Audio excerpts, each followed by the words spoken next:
ಹಾ ಸರ್ ನಮಸ್ಕಾರ. ಹಾ ಏನ್ ನಿಮ್ಮ ಹೆಸರು? ರವಿಕುಮಾರ್ ಅಂತ. ರವಿಕುಮಾರ್ ಅವರೇ, ಸ್ವಲ್ಪ ಹೆಲ್ಮೆಟ್ ತೆಗೀರಿ, ಮುಖ ಕಾಣ್ಲಿ. ಅಯ್ಯೋ ಹಾ ರವಿಕುಮಾರ್ ಅವರೇ, ಹೇಳಿ ಏನ್ ನಿಮ್ ಪ್ರಾಬ್ಲಮ್?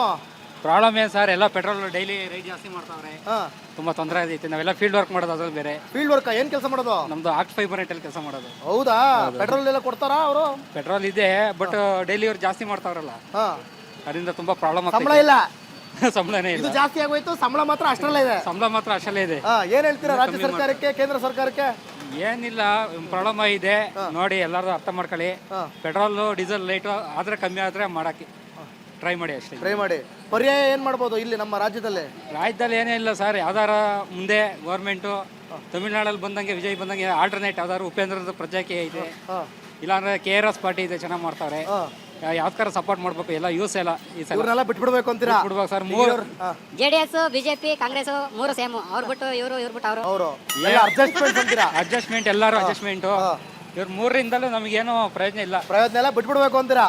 JDS ಬಂದ್ರು ಅಷ್ಟೇ, ಕಾಂಗ್ರೆಸ್ ಬಂದ್ರು ಅಷ್ಟೇ, ಬಿಜೆಪಿ ಬಂದ್ರು ಅಷ್ಟೇ. ಅಷ್ಟೇ. Okay okay, thank you sir, thank you.